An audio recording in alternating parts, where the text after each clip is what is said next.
Today we are gonna learn about pointers. Pointers are the variables which stores the address of another variable. For example, for storing the address of integer variable, we use integer pointer.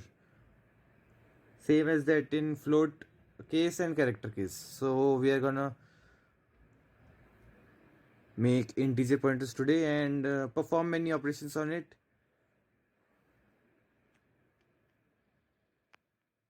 So let us start the program now. So first of all, we will initialize the integer variable as 3 because this is our third program today, and we will declare pointers. This will be the first pointer, pointer 1. Then let us declare another pointer variable as pointer 2, which will point to the first pointer. And let us declare one more pointer 3.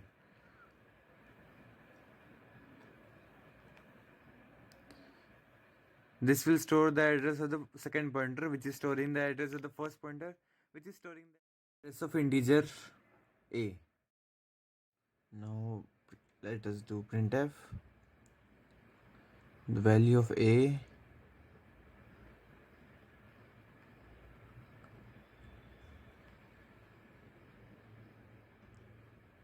is %d.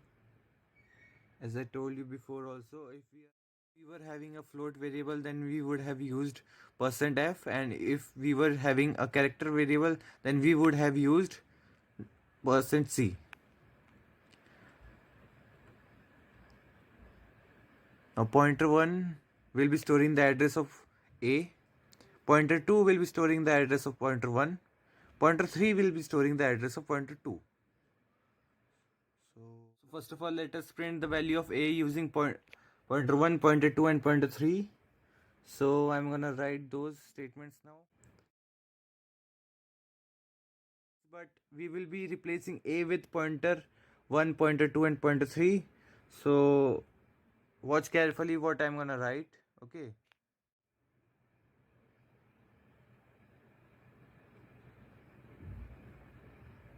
Printf /n, the value of a equals %d,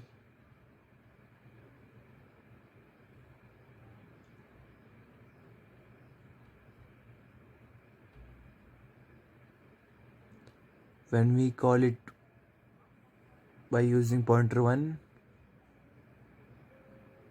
because I'm gonna write *pt1 over there.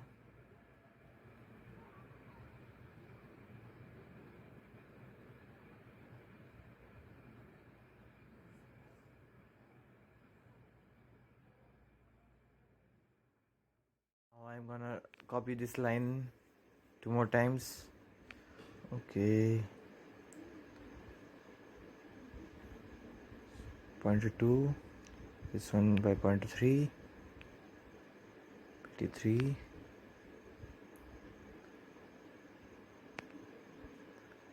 pt2. But we have to print the value of a, so that we are gonna put double star over here and triple star under that is before pt3, only 3. Okay, let us build this. 0 errors. So build, run, yes. See, all of those a value are the same only, but we called it by using three different pointers, because the first pointer was holding the address of a. That's why I used over there *pt1. What if we are gonna print address of a? Then we will remove the star over from there, and we will add and before a, and this is called as ampersand in C language. You know, change this part also. Address of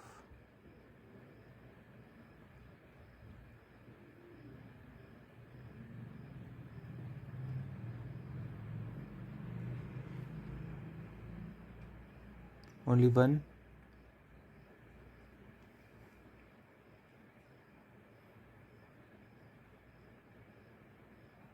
And in the third line also we are gonna change it.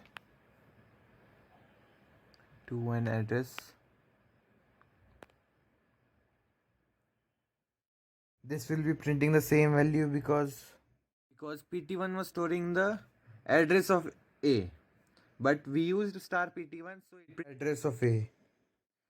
Same as in the place of star PT2 and star PT3, because all those are the address of A. So now let us see what value was each pointer holding. So we will change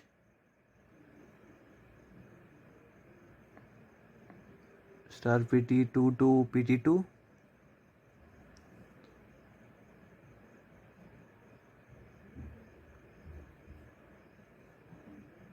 Yes.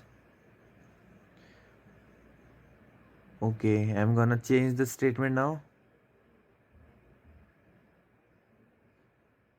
Value of pointer 3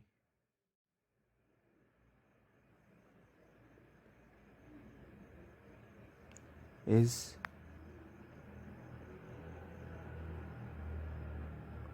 value of pointer 2 is the value of A is okay.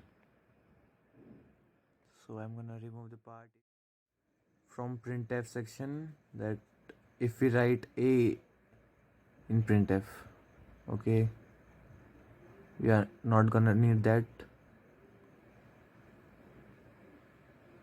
We forgot to write %d over here under that too.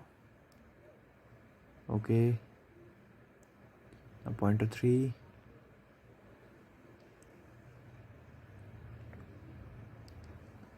Now let's spell this. 0 errors. See, each pointer is giving the address of the previous one, and the first pointer is giving the address of the A variable. So I think you might be understanding what the pointer is all about. I will be increasing the levels of programs from tomorrow onwards. Practice these programs on your own. Also perform many experiments on this. In place of PT2, write star PT2 or and ampersand of PT2 or star PT3 or ampersand of P1, whatever you want, so that you will grasp the topic of pointers very well. The address of pointer 1 over on the second line, that's why the second and third line were giving the same output. Thank you so much for watching the video.